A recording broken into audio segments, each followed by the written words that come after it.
নমস্কার। অনেকদিন পর এসো গল্প পড়িতে আবার ফিরছেন দারোগা প্রিয়নাথ। এই চ্যানেলের শুরু থেকেই তিনি ছিলেন আমাদের সঙ্গে। আমরা নিয়মিতভাবে আপনাদের সামনে নিয়ে এসেছি প্রিয়নাথ দারোগার নানান তদন্তের ঘটনা।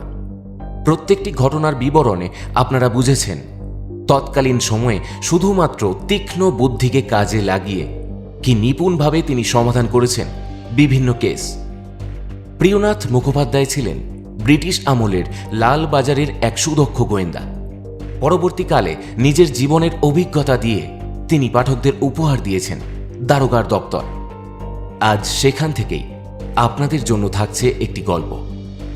গল্পটি সাধু ভাষায় রচিত হলেও সকল শ্রোতাদের সুবিধার জন্য আমরা মূল গল্পের ভাব অপরিবর্তিত রেখে সেটিকে চলিত ভাষায় রূপান্তরিত করে নিয়েছি। মনে রাখতে হবে, এটি ব্রিটিশ আমলে লেখা হয়েছিল। সমগ্র পরিচালনা, গল্পের নাট্যরূপ, আবহ ও দারোগা প্রিয়নাথের চরিত্রে আমি প্রীতম।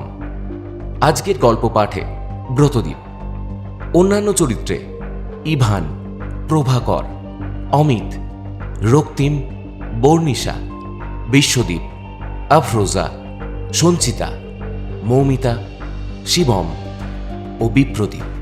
কভার ডিজাইনে অনির্বাণ, শব্দ সংযোজন অমিত। শুরু হচ্ছে দারোগার দপ্তর থেকে একটি গল্প অবলম্বনে গোলক ধাঁধা। এক রবিবারের সকাল। থানায় তেমন কেউ নেই, তাই মোটামুটি নিস্তব্ধ চারিদিক।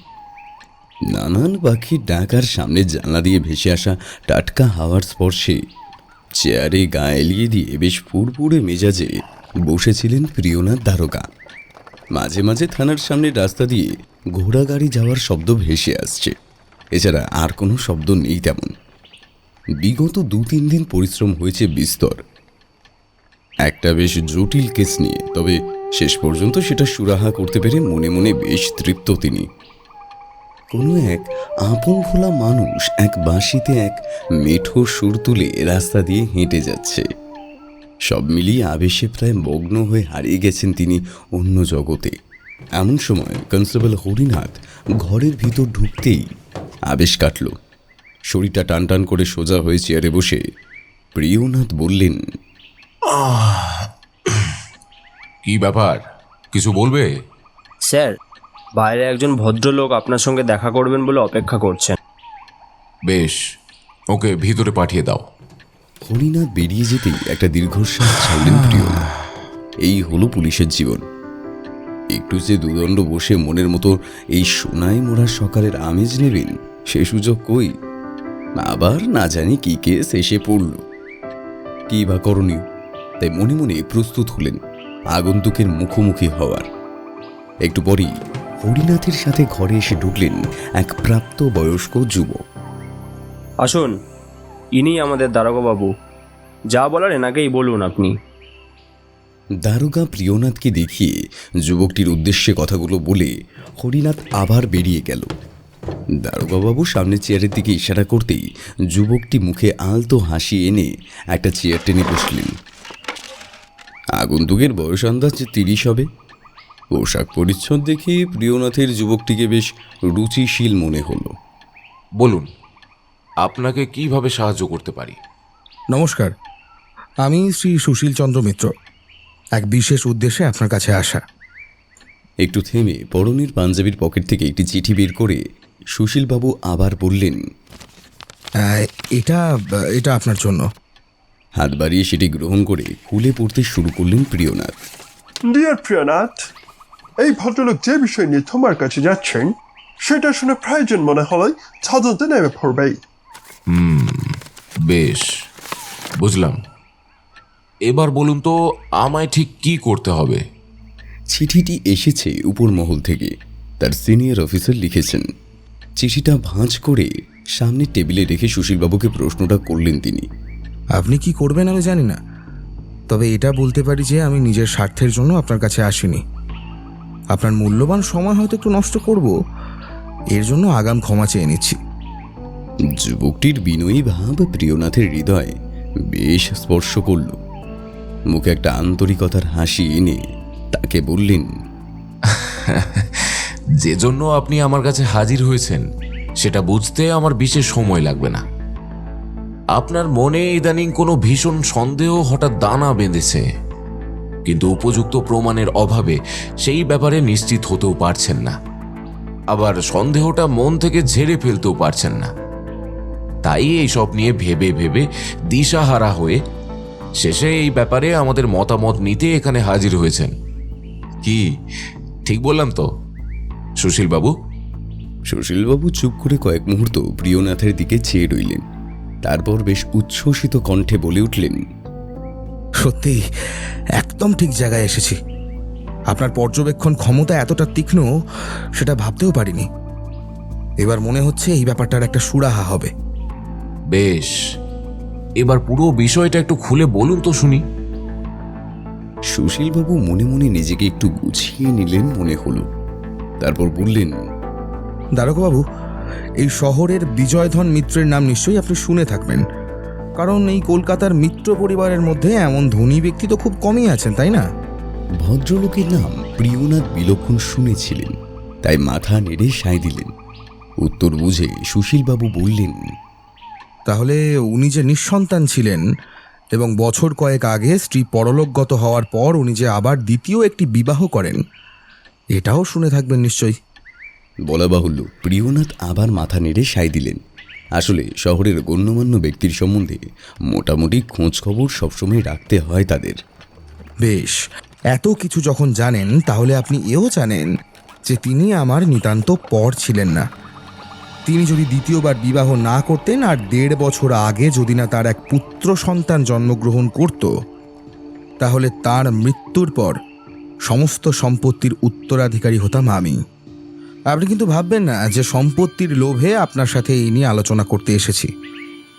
ওর পুত্র দীর্ঘজীবী হোক, পিতার সব সম্পত্তি সে ভোগ করুক, ওতে আমার বিন্দুমাত্র লোভ নেই। আসলে 4 মাস হলো রুটেছে যে বিজয়বাবু নাকি আত্মহত্যা করেছেন। আমি এসবের বিন্দু বিসর্গ কিচ্ছু জানতাম না। আসলে নিজের কাজের সূত্রে বহুদিন পশ্চিমের নানান জায়গা ঘুরে সবে এই গত পরশুদিন ফিরলাম। তারপর শুনলাম বিজয়বাবু আত্মহত্যা করেছেন। তিনি যে প্রকৃতির মানুষ ছিলেন তাতে তিনি আত্মহত্যা করবেন এটা কল্পনাতীত ব্যাপার। তাই খবরটা শুনেই তার বিধবা স্ত্রীর কাছে বিস্তারিত জানতে গেলাম তার বাড়িতে। সেখানে গিয়ে শুনি স্বামীর মৃত্যুর কিছুদিন পরেই নাকি একমাত্র পুত্রকে সাথে নিয়ে তিনি পিত্রালয় ঢাকায় গেছেন। সাথে সাথেই আবার ছুটলাম সেখানে, কিন্তু গিয়েও নিরাশ হতে হলো, কারণ তার সাথে সেখানেও দেখা হলো না কোনো মতেই। হ্যাঁ, তখন বাধ্য হয়েই বিজয়ধন বাবুর পুরনো উকিলের সাথে দেখা করে পুরো ব্যাপারটা বিস্তারিত জানলাম। যেদিন বিজয়ধন বাবুর মৃত্যু হয় সেদিন বিকেল 5টার সময় বেশ প্রফুল্ল মনে সুস্থ শরীরেই তিনি তার অফিস থেকে বাড়ি ফেরেন। ফিরেই এক পরিচারিকার কাছে তার স্ত্রীর খোঁজ নেন। জানতে পারেন যে কর্ত্রী ঠাকুরুন এখন একাকী ভিতরের বাগানে বসে আছেন। তা চাকরানির কাছে এ কথা শুনে তিনিও বাগানের দিকে যান এবং এর মিনিট 10 মধ্যেই বাগান থেকে পিস্তলের গুলির শব্দ আর স্ত্রীর কণ্ঠের প্রবল আর্তচিৎকার ভেসে আসে, যা শুনে সেই পরিচারিকা আর যারা যারা যে যেখানে ছিল সবাই ছুটে বাগানে প্রবেশ করতেই দেখে যে তাদের মালিক বিজয়ধন বাবু বুকে গুলিবিদ্ধ অবস্থায় সেখানে পড়ে আছে। বলা বাহুল্য তিনি মৃত। পাশেই পড়ে রয়েছে একটি পিস্তল, আর তার স্ত্রী তার শরীরের উপর হুমড়ি খেয়ে পড়ে ভীষণভাবে কান্নাকাটি করছেন। তারপর পুলিশ এলো। করোনা সাহেব এসে মৃতদেহ দেখলেন। কেস উঠল কোর্টে। কোর্টে যেসব সাক্ষীর বয়ান নেওয়া হয়েছিল তার মধ্যে অন্যতম ছিলেন বিজয়ধনবাবুর স্ত্রী। তিনি সাক্ষী দিলেন, ধর্মাবতার, উনি সেদিন অফিস থেকে ফিরে এলেন যখন আমি বাগানে বসেছিলুম। উনি আমায় খুঁজে খুঁজে সেখানে এলেন যখন, মুখ দেখে বুঝলুম মন তার ভালো নেই। চোখে 2-1 ফোঁটা জলও যেন চিকচিক করছিল। হঠাৎ করে আমার দিকে চেয়ে তিনি বললেন, এতদিন যে সম্মান নিয়ে দিন কাটিয়েছি সেসব বুঝে সব শেষ। ব্যবসায় এত লোকসান হতে যাচ্ছে যা সামলানো আমার পক্ষে সম্ভব নয়। তাই এই জীবন রাখারও কোনো প্রয়োজন নেই বলে পকেট থেকে একটি পিস্তল বের করে নিজের বুকে চালিয়ে দিলেন। আমি চিৎকার করে উঠে তাকে ধরতে যেতেই তিনি মাটিতে শব্দ করে পড়ে গেলেন, আর সাথে সাথেই সব শেষ, সব শেষ।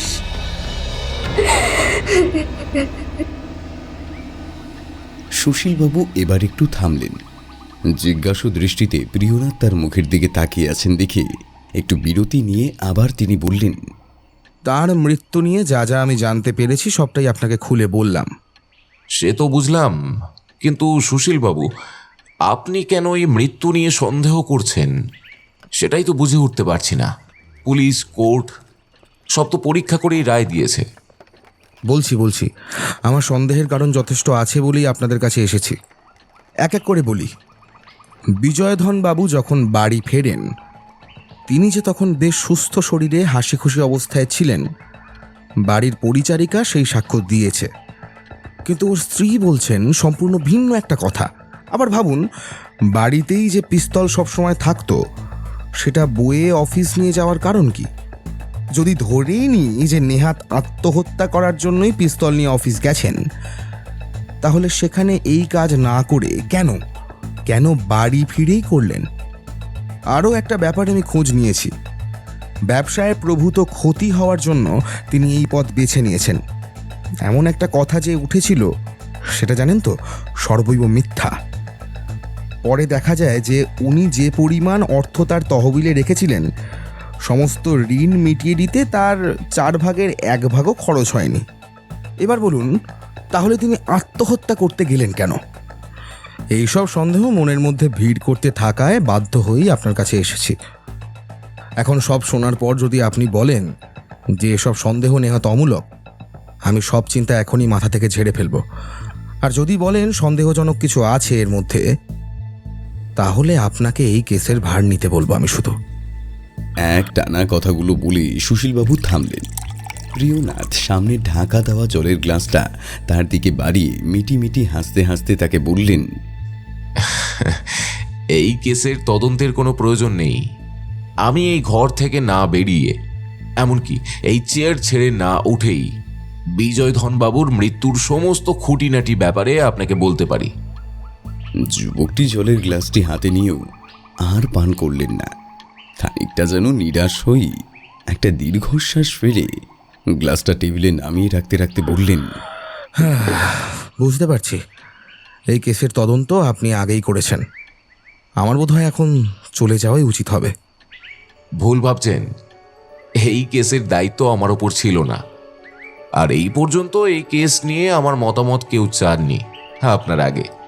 তাহলে হয়তো নিউজ পেপারে এই খবর পড়ে নেহাত কৌতূহলী হয়েই এই কেসের তদন্ত করেছেন। সেই স্বভাব আমার নেই। তবে হ্যাঁ, আপনাকে একটা গল্প শোনাতে পারি। আজ বিশেষ কাজের চাপ নেই, সময় থাকলে যা বলছি শুনুন। গল্প শেষে আপনার মনের সমস্ত সংশয় আশা করি দূর হবে। কি শুনবেন? একটু চা বলি নাকি? সুশীলবাবু কিছু না বলে ফ্যাল করে শুধু প্রিয়নাথের মুখের দিকে তাকিয়ে রইলেন। দারোগাবাবু জাদুঘরের মতো অদ্ভুত উপায়ে সব জেনে বসে আছেন, না বেমালুম তাকে বোকা বানানোর চেষ্টা করছেন, বোধহয় সেটাই বোঝার চেষ্টা করতে লাগলেন তিনি। মৌনতা সম্মতির লক্ষণ মেনে প্রিয়নাথ হাঁক দিলেন, হরিনাথ, দুটো চা পাঠাও তো আমাদের ঘরে। চায়ে একটা বড় চুমুক দিয়ে দারোগাবাবু শুরু করলেন তার কাহিনী। সপ্তাহখানেক আগে বুঝলেন, একটা বাচ্চা চুরির কেসের তদন্তভার আমার ওপর পড়ে। পণ্ডিত কৃষ্ণানন্দের বাচ্চা ছেলেটি হঠাৎ করেই কোথায় যেন গায়েব হয়ে গিয়েছে। দায়িত্ব পেয়ে গিয়ে পৌঁছালাম পণ্ডিত মশাইয়ের বাড়ি। তার মুখেই শুনি পুরো ঘটনা। বলা বাহুল্য, বাড়ির সকলেই বেশ শোকগ্রস্ত ছিলেন। তবুও পণ্ডিত মশাই চেষ্টা করলেন সবিস্তারে ব্যাপারটা আমাকে খুলে বলবার। দারোগাবাবু, বছর 2 হলোই বাড়িতে বাস করছে। সদস্য বলতে আমি, আমার স্ত্রী আমার 1.5 বছরের পুত্র আর এক চাকরানি চাপা। রোজকার মতো কাল বিকালেও চাপা তাকে নিয়ে ঘুরতে বেরিয়েছিল, কিন্তু সন্ধ্যের পর ফিরে এসে সে আমায় যা বলল, শুনে আমার পায়ের নিচ থেকে যেন মাটি সরে গেল।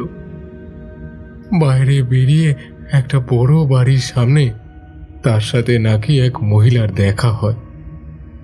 সেই মহিলা আমার পুত্রকে কোলে নিয়ে খুব আদর করে আর বলে তার মনিব নাকি বাচ্চা খুব ভালোবাসে। তাই চাপা যদি মিনিট 10 জন্য এই বাচ্চাটিকে তার মনিবের কাছে নিয়ে যাওয়ার অনুমতি দেয় তো খুব ভালো হয়। চাপাও 7-5 না ভেবে সরল মনে সম্মতি দেয়, আর মহিলাটি সম্মতি পেয়েই এই বাড়ির মধ্যে ঢুকে যায়। বুঝলেন, প্রায় আধ ঘন্টা পেরিয়ে গেলেও এই বাড়ি থেকে যখন কেউ বেরিয়ে এলো না, বাধ্য হয়েই চাপা ভিতরে ঢোকে। কিন্তু ভিতরে ঢুকে যা শোনে তাতে তার মাথায় বাজ পড়ে যায়। সেই বাড়িতে থাকে 2 বুড়ো বুড়ি। এক চাকরানি তার আছে বটে, কিন্তু সে নাকি 2 দিন হলো ছুটিতে আছে তার কোনো এক ভাইয়ের বিয়ের জন্য। বাচ্চা নিয়ে কেউ আধ ঘন্টা আগে তাদের বাড়িতে আসেনি। চাপার মুখে সবটা শুনে বুঝতেই পারছেন আমার কি অবস্থা। কি করব বুঝে উঠতে না পেরে পুলিশে খবর দিলাম। তারাও সেই রাত থেকে তদন্ত করছেন যথেষ্ট। শহর জুড়ে আমার পুত্রের হুলিয়া ছাপিয়ে প্রচারও করেছেন। রেল স্টেশন বা যেদিক থেকে শহর থেকে বেরোনো যায় সেসব জায়গা কড়া পাহারাও বসিয়েছেন। কিন্তু এত কিছু করেও আমার পুত্রের কোনো খোঁজ পাওয়া যায়নি।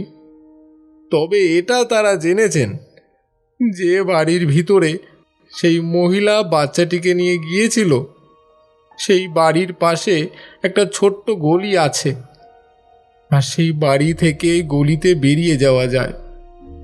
সেই মহিলা বোধহয় সদর দরজা দিয়ে ঢুকে সেই খিড়কির দরজা দিয়ে আবার বেরিয়ে গেছে। সবই বুঝলাম, কিন্তু আপনি যা বললেন তাতে দেখছি পুলিশ চেষ্টার কোনো ত্রুটি রাখেনি। তবে যদি স্টিমার বা লঞ্চে করে জলপথে সে পালানোর চেষ্টা করে, সেটা আটকানোর ব্যবস্থা বোধহয় আর করা হয়নি। এইসব কথাবার্তার মধ্যেই হঠাৎ পুলিশের জমাদার সেখানে এসে হাজির হলো। পণ্ডিত মশাই তাকে দেখেই ব্যগ্রতার সঙ্গে বলে উঠলেন, কি গো, কোনো খোঁজ পাওয়া গেল? জি হুজুর, 1 ঘন্টা আগে জঙ্গলের মধ্যে খোঁজ মিলেছে তার। সে সুস্থ আছে তো? ভালো আছে তো? না হুজুর, সে আর বেঁচে নেই। এই সংবাদ শুনে কোনো পিতাই স্বাভাবিক থাকতে পারেন না। পণ্ডিত মশাইও সঙ্গে সঙ্গেই কান্নায় ভেঙে পড়লেন। তার স্ত্রী ভিতরে ছিলেন। কান্নার শব্দ শুনে তিনিও চিৎকার করতে করতে বাইরে বেরিয়ে এলেন। কই আমার খোকা কই? আমি যে সেখানে উপস্থিত আছি সেই সব খেয়ালও তার রইল না। সেটাই অবশ্য স্বাভাবিক। মা বাবার বুক ফাটা কান্নায় পরিবেশটা ভারী হয়ে এলো। পরিস্থিতি একটু স্বাভাবিক করার চেষ্টায় আমি বললাম, আরে জমাদারের কথা শুনেই এত ভেঙে পড়ছেন কেন? সেই বাচ্চাটিকে তো আপনারা দেখেননি, তাহলে কিভাবে নিশ্চিত হচ্ছেন যে সে আপনাদেরই সন্তান? অন্য কেউ তো হতে পারে। না হুজুর, সে এদেরই ছেলে। পণ্ডিত মশাই যেমন পোশাকের বর্ণনা দিয়েছিলেন সে সবই আছে তার দেহে। আপনি মিথ্যাই ওদের সান্ত্বনা দিচ্ছেন। পোশাক কেন? পোশাক তো খুব সহজেই এক দেহ থেকে খুলে আরেক দেহে পরিয়ে দেওয়াই যায়। হতেই পারে অন্য কেউ মারা গিয়েছে, আর এই বাচ্চাটির পোশাক তার গায়ে পরিয়ে কেউ সেই মৃতদেহটি জঙ্গলে ফেলে গিয়েছে। আচ্ছা, পোশাক না হয় পাল্টেছে, কিন্তু আকার আকৃতি কি করে এক হয় হুজুর? যে হুলিয়া ছাপানো হয়েছিল তার সাথে তো একেবারে হুবহু মিল। এই ব্যাপারে আপনি কি বলবেন তাহলে? দুজন বাচ্চার চেহারা এক হতেই পারে। শোনো, এই নিয়ে বৃথা তর্কে কোনো লাভ নেই। সেই বাচ্চাটি যে পণ্ডিত মশাইয়ের নয় সেটা আমি নিশ্চিত করে তো বলছি না, শুধু বলছি নিজের চোখে সেটা দেখে তবেই পণ্ডিত মশাই কোনো সিদ্ধান্ত নিক। আপনি কি বলেন পণ্ডিত মশাই? কি আর বলি, আমার তো মনে হচ্ছে এই অভাগারই কপাল পুড়ল বোধ হয়। তবুও নিজের চোখে একবার দেখে আসাই শ্রেয়। সে মৃতদেহ এখন কোথায়? যেখানে লাশ পাওয়া গেছে এখনো সেখানেই আছে। হ্যাঁ, আপনি আমার সাথেই সেখানে চলুন। একটু পরেই একটা গাড়ি জোগাড় করে জমাদার সহ আমরা সবাই তাতে উঠে বসলাম। পণ্ডিত মশাইয়ের স্ত্রী কোনো আপত্তি শুনলেন না। কাঁদতে কাঁদতে তিনিও উঠে বসলেন গাড়িতে। কিছুক্ষণের মধ্যেই আমরা পৌঁছালাম সেই জঙ্গলের মধ্যে। একমাত্র পুত্রকে ওই অবস্থায় দেখে তারা যাতে কোনো বিপদ না ঘটান, তাই তাদেরকে জোর করে গাড়িতে বসিয়ে রেখে আমি নেমে পড়লাম গাড়ি থেকে। দূর থেকে মৃতদেহ দেখেই তাদের দুজনের কান্নার বেগ আরো বেড়ে গেল। বুক ফাটা চিৎকারে চারপাশটা কেমন যেন ভারাক্রান্ত হয়ে উঠল। এই আমাদের খোকা। ওগো, কি অপরাধে ভগবান আমার শাস্তি দিল গো। অবস্থা দেখে কোচম্যানকে ইশারা করতে সে গাড়ি কিছু দূর এগিয়ে গিয়ে দাঁড় করালো। আমি তারপর ভালো করে সেই মৃতদেহ পরীক্ষা করলাম। তারপর বেশ হৃষ্ট মনে পণ্ডিত মশাইকে ডেকে পাঠালাম। তিনি এসে পৌঁছাতেই বললাম, ভালো করে দেখে বলুন তো এই আপনার পুত্র কিনা, কারণ আমি মোটামুটি নিশ্চিত এই সন্তান আপনার নয়। এ আমারই পুত্র দারোগা বাবু। কখনোই না, হতে পারে না। আপনি বলতে চাইছেন একজন বাবা তার ছেলেকে চিনতে ভুল করবে? আমার সেটাই মনে হচ্ছে পণ্ডিত মশাই। এ আপনার অন্যায় কথা। আপনি যাকে কখনো আগে দেখেননি তাকে চিনে ফেললেন, আর বাবা হয়ে আমি চিনতে ভুল করছি? একদমই তাই। কেন আমি বলছি, যদিও আমি ডাক্তার নই, কিন্তু চাকরি জীবনে এত মৃতদেহ দেখেছি যে কিছু জিনিস সহজেই বুঝতে পারি। এই মৃতদেহ দেখে এইটুকু বুঝতে পারছি যে এই বাচ্চাটির মৃত্যু হয়েছে স্বাভাবিক রোগে ভুগে। একে কেউ খুন করেনি। ডাক্তার পরীক্ষা করলেই এটা নিশ্চিতভাবে আরো বলা যাবে। আর একটা কথা বলুন তো, চাঁপা শেষ কটা পর্যন্ত আপনার পুত্রকে জীবিত দেখেছিল? গতকাল সন্ধ্যে 6টা অবধি। তাহলে এটা পরিষ্কার যে অন্তত 24 ঘন্টা আগে সে বেঁচে ছিল, তাই তো? 24 ঘন্টা কেন, 16 ঘন্টা আগেও সে জীবিত ছিল দারোগা বাবু। এবার কথা হলো, আমার অভিজ্ঞতা থেকে আমি দৃঢ়ভাবে বলতে পারি এই বাচ্চাটির মৃত্যু হয়েছে প্রায় 2 দিন আগে। আর আমার এই অনুমান সত্যি হলে এ কখনোই আপনার পুত্র হতে পারে না। কিন্তু আপনাকে বিশ্বাস করাতে গেলে তো আরো প্রমাণ প্রয়োজন, তাই না? বেশ বেশ বেশ বেশ, একটু ভেবে বলুন দেখি, আপনার ছেলের শরীরের কোনো জায়গায় তিল, জরুল বা এমন কিছু চিহ্ন আছে কিনা? না না, শরীরের কোনো জায়গায় তার এমন কিছু চিহ্ন ছিল আমার তো মনে হয় না। আচ্ছা, সে যাক। এইটা তো জানেন যে আপনার পুত্রের কটা দাঁত এর মধ্যে বেরিয়েছিল? যতদূর মনে পড়ে 8টি, উপরে 3টে আর নিচে 5টা। তবে আরো নিশ্চিত করে ওর মা বলতে পারবে দারোগা বাবু। এই বলে তিনি উঠে গাড়ির কাছে তার স্ত্রীর কাছে গেলেন এবং কিছু পরেই ফিরে এসে বললেন, দারোগা বাবু, ঠিক বলেছি, আমি ঠিকই বলেছি। খোকার 8টি দাঁত বেরিয়েছিল। এই বাচ্চাটির কটা দাঁত বেরিয়েছে আমি ইতিমধ্যেই দেখেছি। আসুন, আপনি এবার নিজের চোখে দেখুন একবার।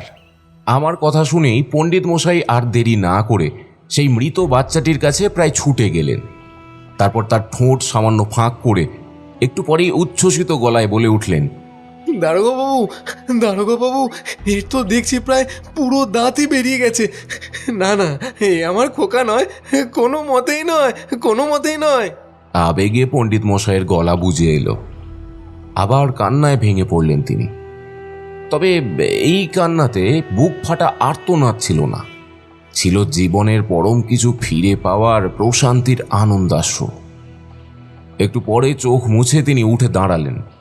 তারপর আমার কাছে এসে শান্ত গলায় বললেন, যে ভয়ানক মনোপীড়া থেকে আপনি আমাদের উদ্ধার করলেন সেজন্য আপনার কাছে চিরকৃতজ্ঞ রইলাম। কিন্তু আমার খোকা তাহলে কোথায়? তাকে কি আমরা আর খুঁজে পাবো না? ভরসা রাখুন, নিশ্চয়ই খুঁজে পাবেন। এইটুকু মনে রাখুন, সে যেখানেই আছে পরম যত্নে আছে। হয়তো আপনার থেকেও পরম যত্নে কেউ তাকে লালন পালন করছে। তবে এই ব্যাপারে আরও কিছু বলার আগে একটু বিস্তারিত অনুসন্ধান দরকার। আপনার এই কথা যদি মনকে বোঝাতে পারি তাহলে হয়তো মনের এই কঠিন বেদনা অনেকটা লাঘব হবে। কিন্তু কিন্তু খোকাকে খুঁজে না পাওয়া অবধি মন কি কিছু বুঝবে জানি না। একটা দীর্ঘশ্বাস ফেলে তিনি তার পত্নীর দিকে এগিয়ে গেলেন। তারপর তাকে ব্যাপারটা বিস্তারিত বোঝাতেই উনিও অনেকটা শান্ত হলেন বটে, কিন্তু তারপরেই স্থান কাল পাত্র ভুলে গাড়ি থেকে নেমে দ্রুত পায়ে এগিয়ে গেলেন সেই মৃত বাচ্চাটির দিকে। ব্যাপার দেখে আমরাও গিয়ে দাঁড়ালাম তার পিছনে। পণ্ডিত মশাইয়ের স্ত্রী বাচ্চাটির শরীরের পোশাক দ্রুত খুলে ফেলে কি যেন খুঁজতে লাগলেন। পণ্ডিত মশাই সেটা দেখে বললেন, কি দেখছো গিন্নি ওর পিঠে? পরশু খোকা পড়ে গিয়ে চোট পায়, পিঠে একটা জায়গা কেটেও যায়। দেখছি এর পিঠে তেমন কোনো দাগ আছে কিনা। বলাই বাহুল্য, আমরাও তারপর আরও ভালোভাবে বাচ্চাটির সমস্ত শরীর পরীক্ষা করেও তেমন কোনো চিহ্ন পেলাম না। এতক্ষণে বোধ হয় পণ্ডিত মশাই ও তাঁর স্ত্রী সম্পূর্ণ নিশ্চিত হলেন। তাঁরা আমায় বারবার ধন্যবাদ জানিয়ে বিদায় নিলেন। আমি স্থানীয় অফিসারকে বাকি দায়িত্ব বুঝিয়ে দিয়ে বেরিয়ে পড়লাম পণ্ডিত মশাইয়ের পুত্রের খোঁজে। কিন্তু কিভাবে যে তদন্ত শুরু করব সেটাই ভেবে উঠতে পারলাম না। রেল স্টেশন বা শহর থেকে বেরোনোর মুখে যে কড়া পাহারা বসানো হয়েছে কাল থেকেই সেটা শুনেছিলাম। বাকি শুধু নদীপথ। সেদিকে সন্ধান করলে যদি কিছু পাওয়া যায় এই আশায় প্রথমে গঙ্গার ঘাটগুলোতে একবার খুঁজে দেখাই শ্রেয় মনে হলো। কিন্তু সারা দুপুর বিকেল সব ঘাট ঘুরে বহু মানুষকে সেই মহিলা আর বাচ্চার সম্বন্ধে জিজ্ঞাসাবাদ করেও কোনো লাভ হলো না। তাই সন্ধ্যার সময় বাড়ি ফিরে এলাম। বাড়ি ফিরে স্নান সেরে একটু বিশ্রাম নিয়ে রাতের খাওয়া সেরে ফেললাম একটু তাড়াতাড়ি। মনের মধ্যে নানান চিন্তা ঘুরপাক খাচ্ছে। কাল সকাল থেকে জোর কদমে তদন্তে নামতে হবে, এই সব ভাবতে ভাবতেই একটু তন্দ্রা মতো এসে গিয়েছিল বোধহয়। সেটা কাটলো কারোর হাঁক ডাকে। ও দারোগা বাবু, একটু বেরিয়ে আসবেন। ও দারোগা বাবু। গলা শুনেই বুঝলাম পণ্ডিত মশাই এসেছেন। তাড়াতাড়ি উঠে দরজা খুলে বাইরে বেরিয়ে আসতেই তিনি বলে উঠলেন, আমার ছেলের কোনো খোঁজ পেলেন? না, পাইনি। পেলে কি আপনাকে খবর দিতাম না? না না না, আমি কিচ্ছু জানি না। যেমন করেই হোক ওকে খুঁজে দিন। আপনার কথা অনেক শুনেছি। আপনি পারেন না এমন কোনো কাজ নেই। আপনি যতদিন না ওকে খুঁজে দিতে পারছেন আমি আর আমার স্ত্রী ততদিন এসে আপনার বাড়িতেই থাকবো, এটাই ঠিক করেছি। আরে, আপনার পুত্র যখন জীবিত, আজ না হয় কাল তাকে আমি খুঁজে বের করবই। আপনি আমার উপর ভরসা রাখুন। তারপর আরও নানান কথায় তাকে ভুলিয়ে কোনোভাবে বাড়ি পাঠালাম। বুঝলেন সুশীলবাবু, আমরা পুলিশ হলেও কিছু কিছু জায়গায় ঠিক কড়া হতে পারি না। উল্টো দিকের মানুষটির মনের অবস্থাও মাঝে মাঝে বুঝতে হয় আমাদের। হাজার হোক, আমরাও তো রক্ত মাংসের মানুষ, তাই না? তো যাই হোক, পরের দিন খুব সকালে উঠে পড়লাম। তৈরি হয়ে বাড়ি থেকে বেরোতে যাব এমন সময়ে দৈনিক সংবাদপত্র যে দেয় সে এসে সেদিনের পেপারটি আমার হাতে দিল। তাই সেটা হাতে নিয়েই ট্রামে চড়ে বসলাম। ভাবলাম গঙ্গার ঘাটেই আরেকবার খুঁজে দেখা যাক না। ট্রামে উঠে পেপারটি খুলে পড়তে শুরু করলাম। চোখ আটকে গেল একটা খবরে। গতকাল সন্ধ্যায় নাকি সামান্য হাওয়াতেই গেঁওখালির কাছে একটা নৌকা ডুবি হয়েছে। তাতে কতজন আরোহী ছিল সঠিক জানা যায়নি, কিন্তু 2জন মহিলা ও একটি শিশুর প্রাণ রক্ষা হয়েছে। তারা কে, কোথায় যাচ্ছিল, তাদের সঙ্গে আর কেউ ছিল কিনা, এসব কিছুই তারা জানায়নি। এখন আপাতত গেঁওখালি বাজারে একটা দোকানে তাদের রাখা হয়েছে। খবরটা পড়েই বুঝলেন কেমন একটা সন্দেহ আমার মাথায় চাড়া দিয়ে উঠল। একবার ভাবলাম এটা নেহাত একটা মূল্যহীন খবর, কারণ এসব নিয়ে ভাবছি বলেই হয়তো সবেতেই সন্দেহ এসে পড়ছে। আবার পরক্ষণেই ভাবলাম একবার গিয়েই দেখি না এই মহিলারা বা ওই শিশুটি আসলে কে। আর বেশি কিছু না ভেবে তাই কয়লাঘাটে না গিয়ে একেবারে হাজির হলাম আরমানি ঘাটে। 8টা অবধি সেখানে অপেক্ষা করে শেষ পর্যন্ত ঘাটালের স্টিমারে উঠে বসলাম। তারপর সময় মতো গিয়ে পৌঁছালাম গেঁওখালি, ছোট্ট একটা বাজার এলাকা। তাই সেই মহিলা দুটির সন্ধান পেতে তেমন একটা অসুবিধা হলো না। কিন্তু দোকানে ঢুকে তাদের কিছু জিজ্ঞাসাবাদ করবার কোনো উপায় কিন্তু আর খুঁজে পেলাম না। সেই দোকানের মালকিন এক মহিলা, দোকানের ভেতরে আমাকে ঢুকতে দেখেই তিনি বাধা দিলেন। ওদিকে যেওনি বাবু, ওখানে কিছু গৃহস্থ বাড়ির মহিলা আছেন। অগত্যা আমি আর সেই চেষ্টা না করে পাশেই একটা খাবারের দোকানে বসে চুপচাপ অপেক্ষা করতে লাগলাম। তবে বহুক্ষণ এইভাবে কেটে যাওয়ার পর এক সময় অসহিষ্ণু হয়ে উঠলাম। কিছু একটা সিদ্ধান্তে আসা দরকার এই ভেবে শেষে আবার হাজির হলাম সেই দোকানের মালকিনের কাছে। আচ্ছা, তুমি যে গৃহস্থ বাড়ির মহিলাদের কথা বললে, তারা কারা বলতে পারো? বাবু, আমি তাদের অনেকবার শুধিয়েছি, তারা কোনো জবাব দিল নি গো। শুধু বলল একটা নৌকা ভাড়া করে দিতি, তারা নাকি কলকাতা যাবে। সেই কথা শুনে আমি সেই মহিলার হাতে দুটো মুদ্রা দিয়ে বললাম, তুমি কোনোভাবে ওদের সঙ্গে থাকা বাচ্চাটিকে আমার কাছে নিয়ে আসতে পারবে? হ্যাঁ, তাহলে খুব উপকার হয়। মহিলাটি বেশ খুশি মনেই ভিতরে চলে গেল এবং একটু পরেই একটা বাচ্চাকে আদর করতে করতে বেরিয়ে এসে আমার সামনে হাজির হলো। কান্দে না ছোনা, আহা মানিক আমার, কে বকেছে বাবা? আমি যত্নের সঙ্গে বাচ্চাটিকে কোলে নিলাম। বয়স এই মোটামুটি 1.5 বছরের মতোই হবে। ভালো করে দেখে আরও বুঝলাম, গতকাল যে মৃত বাচ্চাটি আমি দেখেছি তার সঙ্গে এই বাচ্চার অনেক সাদৃশ্য আছে। মনটা বেশ খুশিতে নেচে উঠল। যে সন্দেহে এত দূর ছুটে আসা, সেটা যে প্রায় সত্যি হবে ভাবতে পারিনি। তবুও আরও নিশ্চিত হওয়ার জন্য একটা ফন্দি খাটালাম। বাচ্চাটা কিন্তু সমানে কেঁদে চলেছে। আমার কোলে উঠেও সেই কান্নার কোনো বিরাম নেই। তাই হঠাৎ করেই বলে উঠলাম, কি আশ্চর্য, এর জামার ভিতরে যে পিঁপড়ে ঢুকেছে, আর সেই জন্যই কামড়ে যন্ত্রণা পেয়ে এতক্ষণ ধরে বেচারি কাঁদছে। তোমরা কেউ টের পাওনি নাকি? বলেই দ্রুত হাতে বাচ্চার পোশাক খুলে ফেললাম, আর পরক্ষণেই আমার সব সন্দেহ দূর হলো। বাচ্চাটির পিঠে একটা ক্ষত, ঠিক যেমনটা গতকাল পণ্ডিত মশাইয়ের স্ত্রী বলেছিলেন। বুঝতে আর কিছু বাকি রইল না যে এই বাচ্চাটি আসলে পণ্ডিত মশাইয়ের নিখোঁজ সন্তান। যাই হোক, বাচ্চাটিকে সমস্ত পোশাক আবার পরিয়ে দোকানের মালকিনের হাতে তুলে দিয়ে সেই মহিলাদের কাছে ফেরত পাঠিয়ে দিলাম। তার কান্না কিন্তু তখনও থামেনি। থামবেই বা কী করে? মায়ের কোল ছাড়া কোনো শিশু কি আর শান্তি পায়? আমি দোকান ছেড়ে বাইরে এসে ভাবলাম এখন কি করা যায়। একটু ভেবেই সিদ্ধান্ত নিলাম যে স্থানীয় পুলিশের সঙ্গে এই 2 মহিলাকে গ্রেপ্তার করাই ঠিক হবে। থানা সেখান থেকে খুব দূরে নয়। দ্রুত পা চালালাম সেদিকেই। কিছুক্ষণ পরে 2 মহিলা গ্রেপ্তার হলো। থানায় তাদের নিয়ে যাওয়া হলে মহিলাদের দুজনের একজন সেই বাচ্চার মা, আর একজন তাদের পরিচারিকা, এমনটাই পরিচয় দিল। কিন্তু কঠোরভাবে জিজ্ঞাসাবাদ শুরু করতেই সেই পরিচারিকা আমাকে যা কাহিনী শোনালো, আমি তো শুনে একেবারে বিস্মিত ও স্তম্ভিত হয়ে পড়লাম। ঘটনা যে এত দূর গড়াবে স্বপ্নেও ভাবিনি। ভেবেছিলাম বুঝি তদন্ত শেষ হলো, কিন্তু সেই পরিচারিকার কথা শুনে বুঝলাম এই সবে শুরু। মেয়েটির নাম তারা, তার বাড়ি কাঁথি মহকুমার একটা ছোট্ট গ্রামে। তারা আমায় যা বলল সংক্ষেপে আপনাকে খুলে বলি, শুনুন। আপনিও আমার মতোই অবাক হবেন সুশীলবাবু। রসুলপুর গ্রামে লক্ষণ নামের কোনো এক ব্যক্তির বাড়ির দাসী এই তারা, আর অন্য যে স্ত্রীলোকটি ধরা পড়েছে তার বাড়িও এই রসুলপুরে। এই বাচ্চাটি ঠিক কার সন্তান সেটা তারা একেবারেই জানে না। লক্ষণ কোথা থেকে তাকে যেন এনেছিল। পরে জানতে পারে তান্ত্রিক মতে কোনো সাধনা করতেই নাকি লক্ষণ এই বাচ্চাটি কারো কাছ থেকে চুরি করে এনেছে।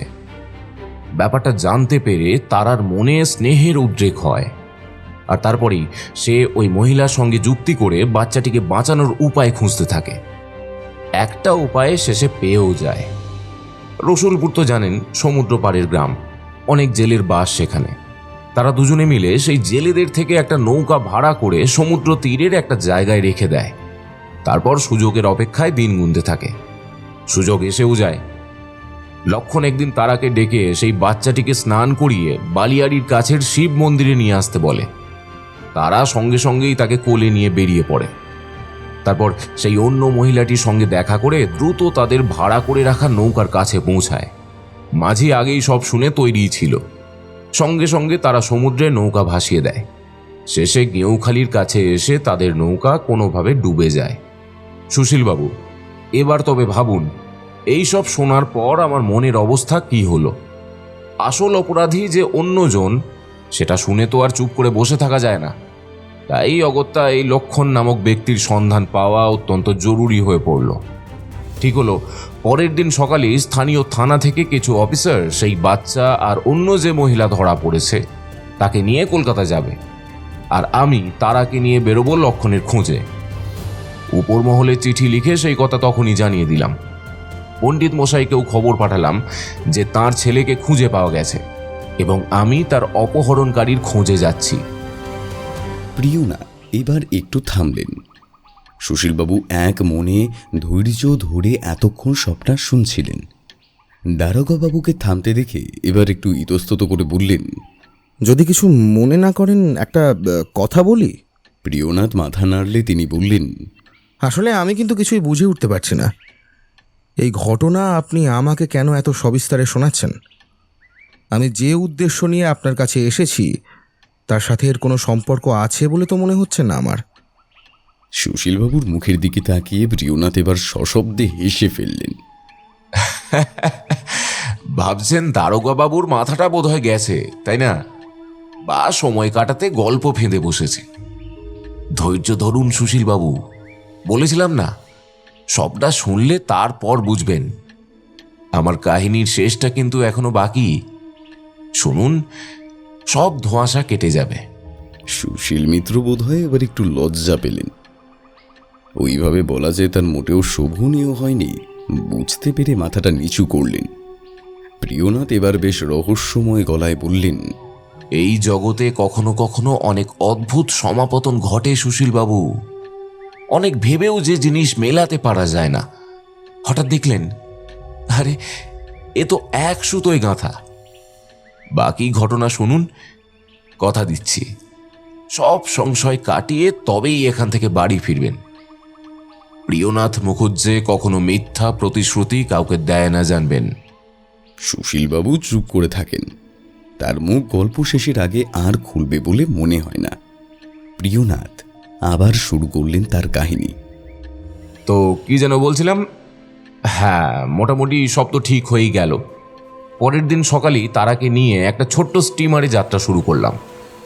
গেঁউখালি থেকে যেই খালটা বালেশ্বরের দিকে গিয়েছে সেদিকেই চলল আমাদের স্টিমার। যেতে তো আমাকে হতোই।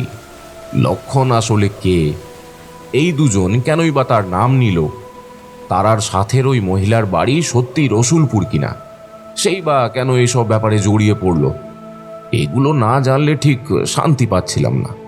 তাই চললাম তারাকে সঙ্গে নিয়ে রসুলপুর। একসময় কাঁথিতে পৌঁছালাম। কাঁথি থেকে রসুলপুর বেশি দূর নয়, এই 7 ক্রোশ হবে খুব বেশি হলে। একটা গরুর গাড়ি ভাড়া করে উঠে বসলাম। গাড়িতে যেতে যেতে সেই জায়গার বিস্তীর্ণ বালিয়াড়ি আর প্রকৃতির মোহময় রূপ দেখে যেন আপ্লুত হয়ে পড়লাম। সুশীলবাবু, বুঝতে পারছেন তো আমি ঠিক কোন জায়গার কথা বলছি? ঠিক বুঝতে পারছি না, আসলে কাজের সূত্রে বাইরে থাকতে হয় বেশি, নিজের দেশটা ভালোভাবে এখনো ঘুরে উঠতে পারিনি। ঘুরতে হবে না, বইপত্র তো পড়েন নিশ্চয়ই। বঙ্গভাষার প্রিয় পুত্র বঙ্কিমচন্দ্রকে স্মরণ করুন তো একবার। প্রিয়নাথের কথা শেষ হওয়ার আগেই সুশীল মিত্র বলে উঠলেন, কপালকুণ্ডলা। ঠিক ধরেছেন, এই জায়গার পরিচয় তিনি তো আগেই দিয়েছেন।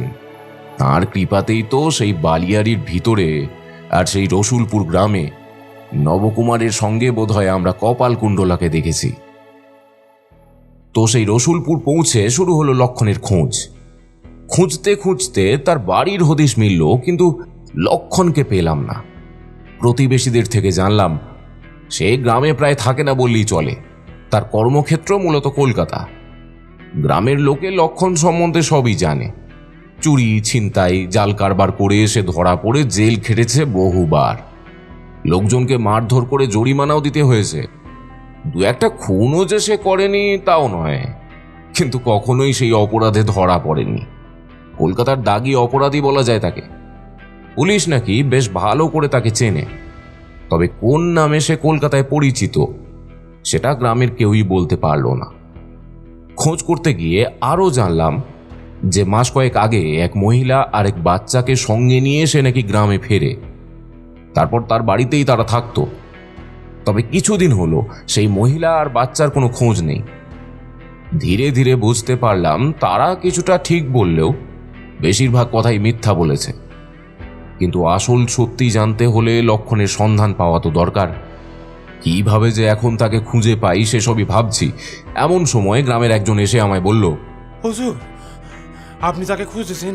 ওই লক্ষণ রে এই মাত্র বালিয়াড়ির দিকে দেখলাম, জলদি চলেন আমার সঙ্গে। বলা বাহুল্য, আর দেরি না করে সেই লোকটির সঙ্গে তখনই ছুটলাম বালিয়াড়ির দিকে। তারাকেও সঙ্গে নিলাম। এক সময় গিয়ে পৌঁছালাম বঙ্কিমবাবুর বর্ণিত সেই দেব মন্দিরের কাছে। দেখি একজন লোক সেই মন্দিরের সামনে বসে। দূর থেকেই তারা সেই লোকটিকে দেখি বলে উঠল, হুজুর, ওই হলো লক্ষণ। তারার কথা শুনেই আমি দ্রুত পায়ে তার দিকে এগিয়ে গিয়ে সরাসরি সামনে গিয়ে দাঁড়ালাম। লক্ষণ আমাকে দেখেই ব্যস্ত হয়ে উঠে দাঁড়ালো। আমি বললাম, আপনার সঙ্গে আমার এক বিশেষ দরকার আছে। আপনি যদি একটু আমার সঙ্গে আপনার বাড়িতে যান, সেখানে বসেই সব কথা বলা যাবে। আমার কথা শুনে কিন্তু লক্ষণ আর কোনো কথা বলল না, শুধু আমার আগে আগে হাঁটতে শুরু করে দিল। লক্ষণকে দেখেই আমি বুঝতে পেরেছি সে আসলে কে।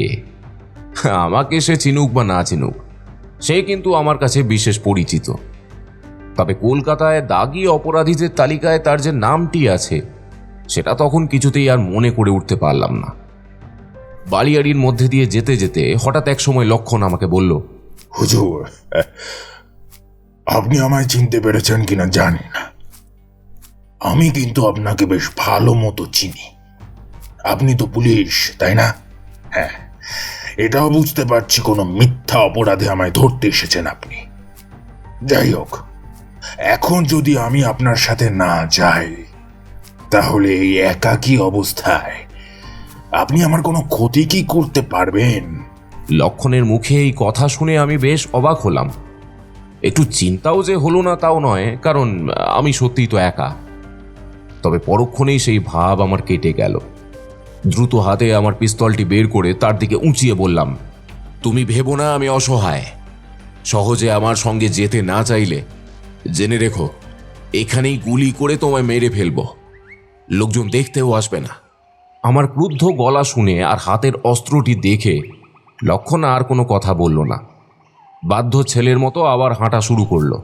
আমিও সতর্কভাবে পিস্তল উঁচিয়ে চললাম তার পিছনে পিছনে। আমার পেছনে চলল তারা। ক্রমাগত বালির উপর দিয়ে হেঁটে হেঁটে আর পুরো বালিয়াড়ি এলাকায় ঘুরে ঘুরে বেশ ক্লান্ত হয়ে গিয়েছিলাম। কিছু দূর এগিয়ে যাওয়ার পর হঠাৎ করেই লক্ষণ ঘুরে আমার ওপর ঝাঁপিয়ে পড়ল। তারপর এক ঝটকায় সেই পিস্তল আমার হাত থেকে কেড়ে নিল। সেই নির্জন বালিয়াড়ির বুকে আমি সম্পূর্ণ নিরস্ত্র হয়ে পড়লাম। এবার লক্ষণ সেই গুলি ভরা পিস্তল আমার দিকে তাক করে মুখে একটা কুটিল হাসি এনে বলল, কি দারোগা, আমায় মারবে বলছিলে, তাই না? এখন দেখো দেখো কে কাকে মারে।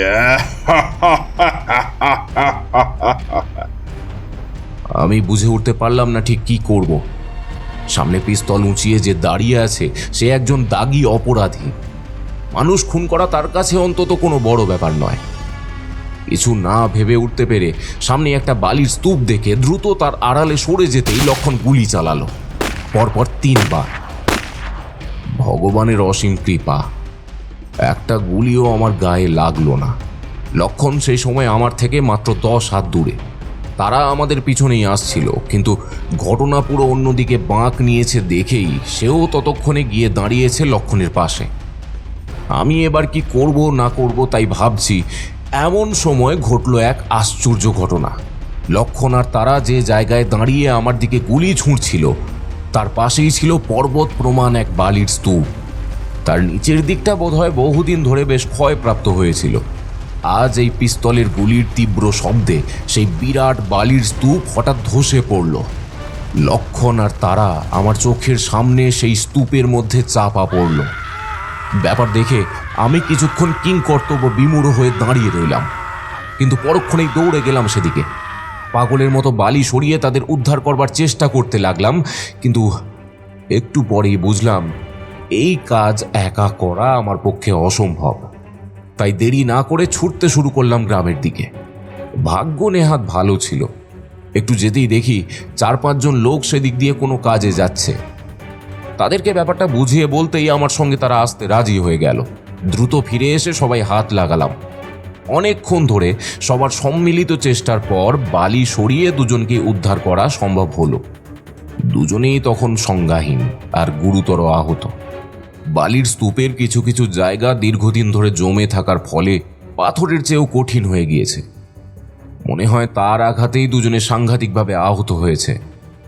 দেখেই বুঝলাম বাঁচার কোনো আশা নেই। আমার সঙ্গের লোকজনও ওদের এই অবস্থা দেখে একদম ভেঙে পড়ল। দুজনকে দেখলাম ছুটে গিয়ে কোথা থেকে যেন একটু পরে এক কলসি জল নিয়ে এলো। আমরা যত্ন করে তাদের মুখে চোখে জল ছিটিয়ে দিতে লাগলাম। অবশেষে অনেক চেষ্টার পর মনে হলো তারা যেন একটু সুস্থ হলো। দুজনকে জলপান করতে দিলাম।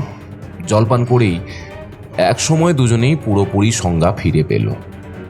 আমি আর সময় নষ্ট না করে লক্ষণকে বললাম, দেখো লক্ষণ, তোমার অন্তিম সময় উপস্থিত। সারা জীবন তুমি পাপ কাজ করে এসেছো। এখন এই শেষ মুহূর্তে দাঁড়িয়ে সেই পাপ কিছুটা লাঘব করো। ঈশ্বর হয়তো তাহলে তোমার অপরাধ কিছুটা মাফ করবেন। যে বাচ্চা চুরির অপরাধে তোমায় আমি গ্রেপ্তার করতে এসেছিলাম তার ঠিক ঠিক বিবরণ এই সবার সামনে আমাকে খুলে বলো। এই সময়ে আর মিথ্যা কথা বলে নিজের পাপের বোঝা বাড়িও না। আমি বুঝতে পারছি হুজুর, আমার সময় শেষ। এমন অবস্থায় আমি কোনো মিথ্যা বলবো না। বাচ্চা চুরির ব্যাপারে আমি কিছুই জানি না। মিথ্যা কথা, তুমি সবই জানো। তারাকেই জিজ্ঞাসা করে দেখো সে কি বলে। এবার তারা উত্তর দিল, বাচ্চা চুরির কথা লক্ষণ সত্যি জানে না হুজুর, কিন্তু তার মাকে কিভাবে সে নিয়েছিল সে কথা জিজ্ঞেস করলে সব কথাই বুঝবেন। তারপর বাচ্চা চুরির বাকি ইতিহাস আমি আপনাকে বলবো। হুজুর, যদি বাঁচার আশা থাকতো কখনোই আমি এসব কথা বলতাম না। কিন্তু এখন যে আমার অন্তিম সময় এসে গেছে বেশ বুঝতে পারছি।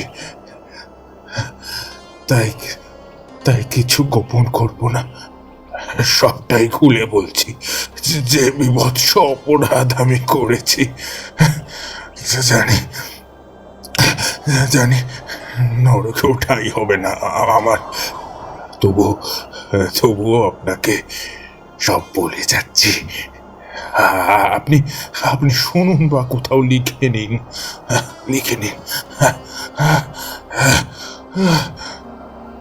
এই বলে লক্ষণ একটু চুপ করলো।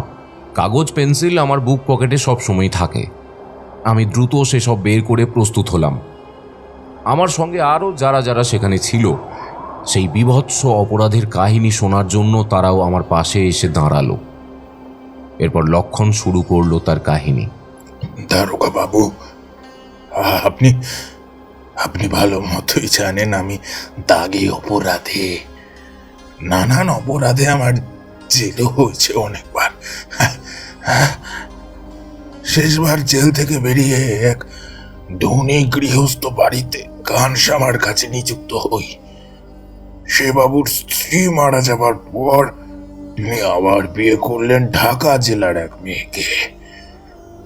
পরিবারের হাল ধরার জন্য আর কেউ ছিল না, তাই অল্প দিনের মধ্যেই নতুন বউ হয়ে উঠলেন সংসারের কর্ত্রী।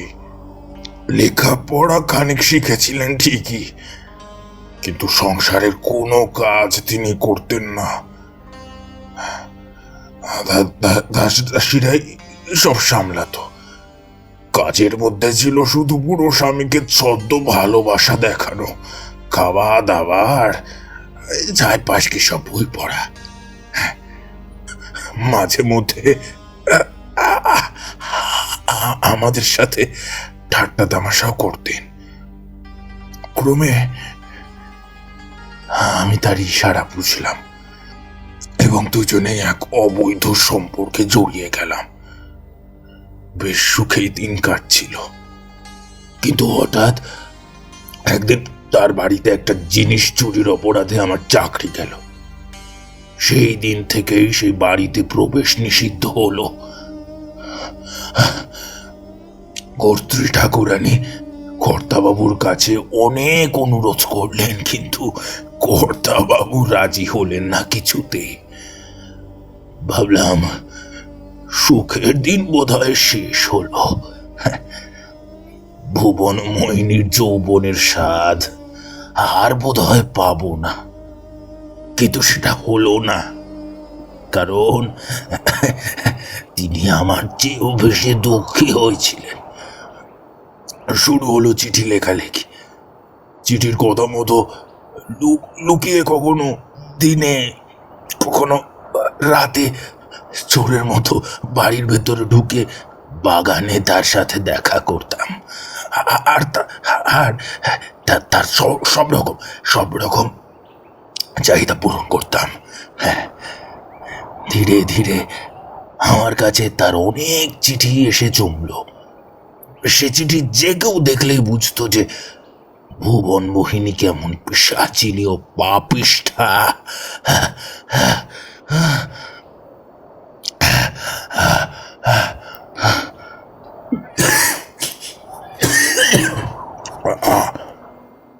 আমিও এই সুযোগ ছাড়লাম না। টাকা কামানোর এক ফন্দি মাথায় এলো। এই চিঠিগুলো তার স্বামীকে দেখিয়ে দেব এই বলে তাকে ভয় দেখিয়ে টাকা আদায় শুরু করলাম। এক সময় অবশ্য ভুবন মোহিনীর জমানো সব টাকা শেষ হলো, কিন্তু আমার টাকার খিদে মিটল না। এই সময় একদিন তার কথা মতো দিনের বেলায় বাগানে হাজির হলাম এবং তারপর ঢুকলাম তার শোবার ঘরে। সেদিন আমার কিছু টাকার দরকার ছিল, কিন্তু তিনি আমায় কিছু দিতে পারলেন না। এই ঘরে আমার নিত্য যাতায়াত ছিল, কাজেই কোথায় কি রাখা থাকতো ভালো মতো জানতাম। হঠাৎ করে ঘরের আলমারির থেকে কর্তাবাবুর পিস্তল আর কিছু গুলি নিয়ে আমি আত্মহত্যা করবো বলে ভুবন মোহিনীকে ভয় দেখানোর চেষ্টায় ছুটে বাগানের দিকে বেরিয়ে গেলাম। সত্যিই আমি আত্মহত্যা করব ভেবে তিনিও ছুটে এলেন আমার পিছনে পিছনে। বাগানের মধ্যে পিস্তল নিয়ে শুরু হলো কারাকারি। হিত জ্ঞান ছিল না কারোর। হঠাৎ কোথা থেকে জানি না কর্তা বিজয়ধন বাবু এসে আমাদের এইভাবে দেখে থমকে দাঁড়িয়ে পড়লেন।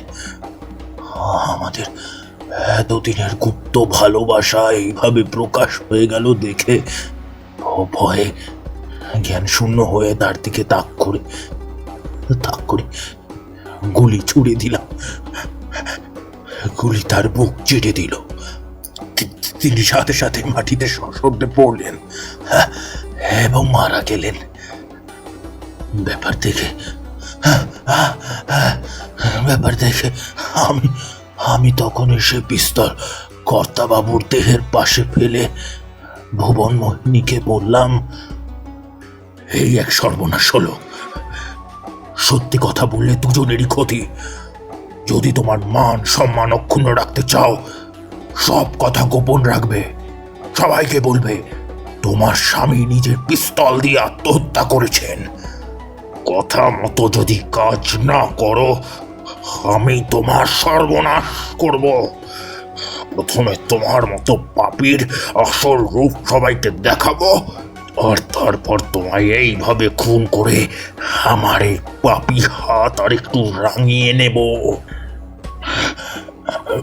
বলতে বলতেই দেখলাম ভুবন মোহিনী চিৎকার করে উঠছে। বাড়ির আর সব লোকজনও ছুটে আসছে দেখে তাড়াতাড়ি সেই বাগান থেকে সরে পড়লাম।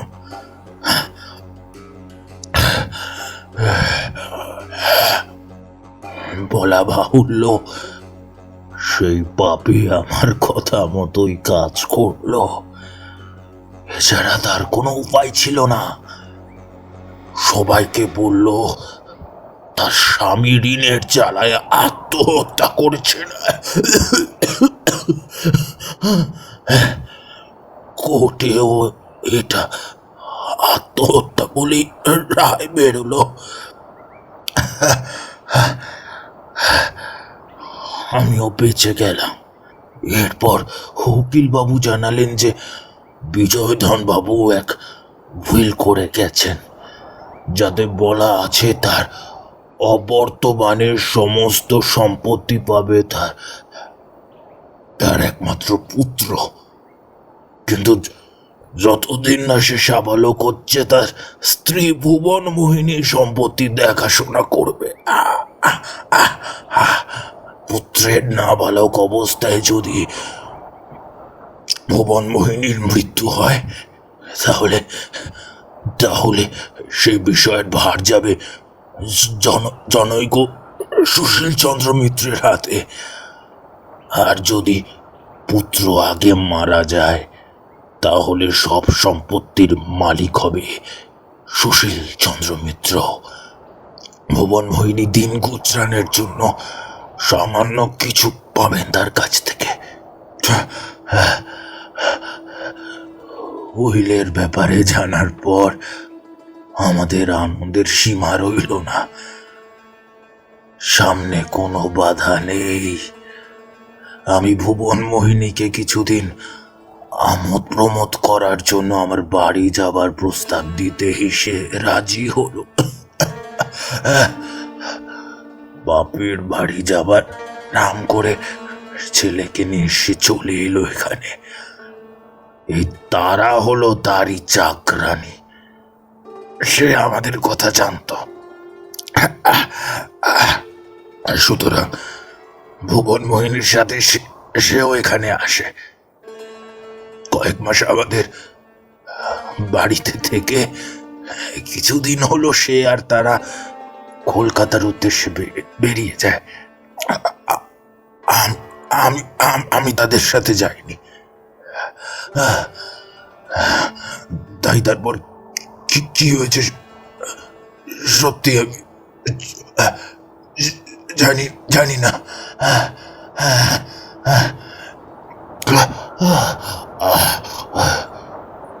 লক্ষণ চুপ করল।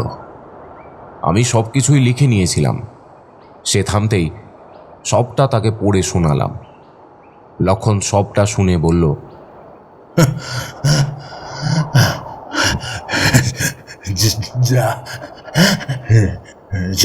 যা লিখেছেন সবটাই একদম ঠিক সবটাই ঠিক। সে ক্রমেই নিস্তেজ হয়ে আসছিল। আমি তাড়াতাড়ি হাতের পেন্সিলটা তার হাতে দিয়ে পকেট বইটি তার সামনে তুলে ধরলাম। আমার উদ্দেশ্য বুঝে বাক্য ব্যয় না করে লক্ষণ কাঁপা কাঁপা হাতে সেখানে তার নাম লিখে দিল। এটাই ছিল তার শেষ কাজ। এবার সেখানে যারা হাজির ছিল তাদের মধ্যে যারা লিখতে জানতো, লক্ষণের সইয়ের নিচে তাদেরও সই নিলাম।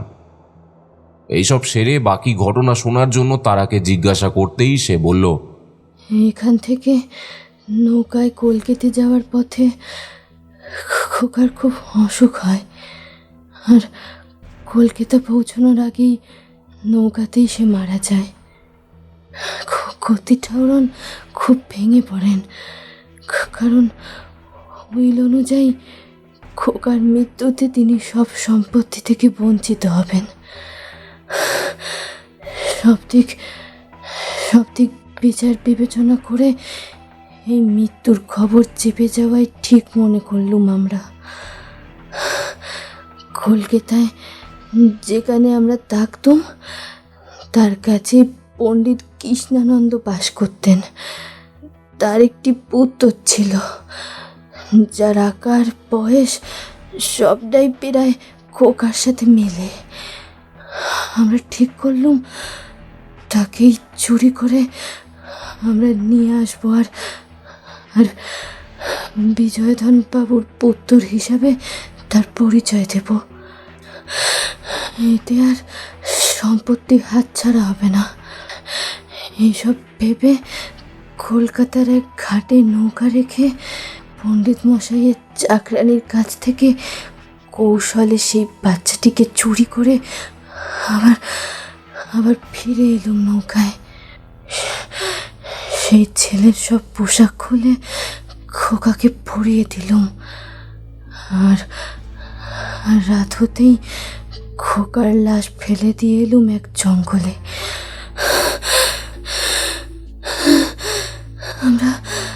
আমরা জানতুম যে সেই লাশের খোঁজ পুলিশ নিশ্চয়ই পাবে, আর এটাও প্রমাণ হবে যে পণ্ডিত মশাইয়ের চুরি যাওয়া ছেলেটাই ওটি। আমাদেরও আর কেউ সন্দেহ করবে না। যাই হোক, এসব করে তারপর আর কলকাতায় তখনই ফেরার সাহস আমাদের হলো না। যে নৌকো নিয়ে কলকাতায় গিয়েছিলাম তাতেই ফিরে চললুম আবার রসুলপুরের দিকে। কিন্তু গেঁয়োখালির কাছে আমাদের নৌকো ডুবি হলো। মাঝি আর নৌকার কি অবস্থা হলো জানি নে, তবে আমরা অন্যান্য লোকের সাহায্যে বেঁচে গেলুম সে যাত্রায়। এরপর কি হলো তা তো আপনি সবটাই জানেন। এই বলে তারাও চুপ করল। তারা আর লক্ষণের মুখে সবটা শুনে আমি আর আমার সঙ্গের লোকজন প্রত্যেকেই খুব অবাক হয়ে গেলাম। এই সাধারণ মানুষগুলোর এমন কূট কৌশল দেখে সত্যি অবাক হলাম ভীষণ। যাই হোক, আমার কাজ শেষ হলো। এই ঘটনার 1 ঘন্টা পর দুজনেই মারা গেল। আমি তখন স্থানীয় থানায় একজনকে দিয়ে খবর পাঠিয়ে দিলাম। কিছুক্ষণের মধ্যেই থানা থেকে এক অফিসার এসে তাদের মৃত্যুর কারণ খতিয়ে দেখলেন। আমি সবটাই তাকে খুলে বললাম।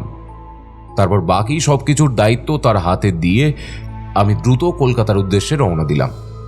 যত দ্রুত পারি বিজয়ধন মিত্রের হত্যা, পণ্ডিত মশাইয়ের ছেলেকে অপহরণ, এইসব ভয়ানক অপরাধ ভুবন মোহিনীর কাঁধে চাপিয়ে চরম শাস্তির ব্যবস্থা করব। এই ভাবনায় ভিতরটা ছটফট করতে লাগলো। কিন্তু কলকাতা ফিরে যা শুনলাম তাতে আরেকবার স্তম্ভিত হয়ে গেলাম। দেখলাম এইসব অপরাধের জন্য শাস্তি দেওয়া যেতে পারে এমন কেউ আর জীবিত নেই। তারাও লক্ষণ তো আগেই মরেছিল, বাকি ছিল শুধু ভুবন মোহিনী।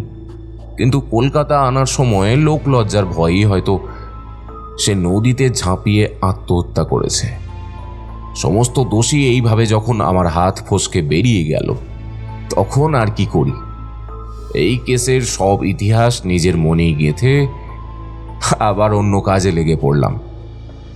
আর তারপর এলেন গিয়ে আপনি। প্রিয়নাথ কাহিনী শেষ করলেন। বেলা অনেকটাই হয়েছে।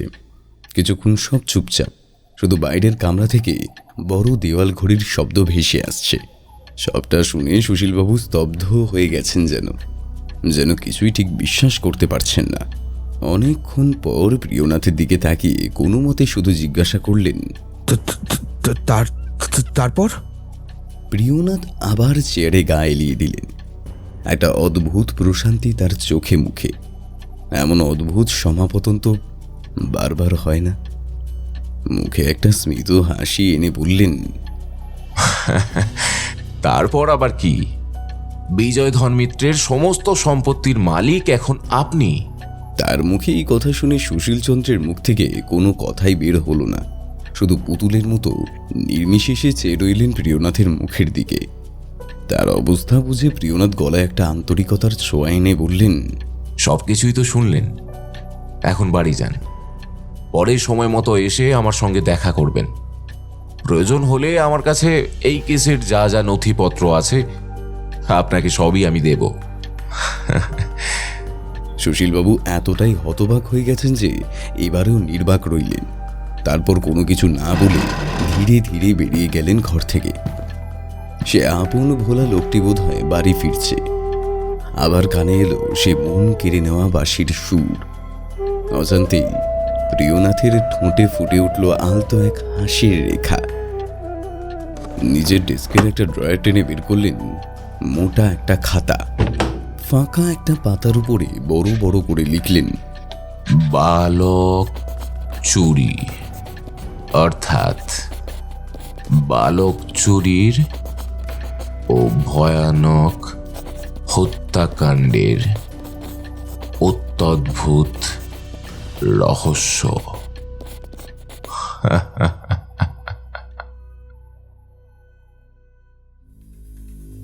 এতক্ষণ আপনারা শুনছিলেন দারোগার দপ্তর থেকে একটি গল্প, বালক চুরি অবলম্বনে গোলক ধাঁধা।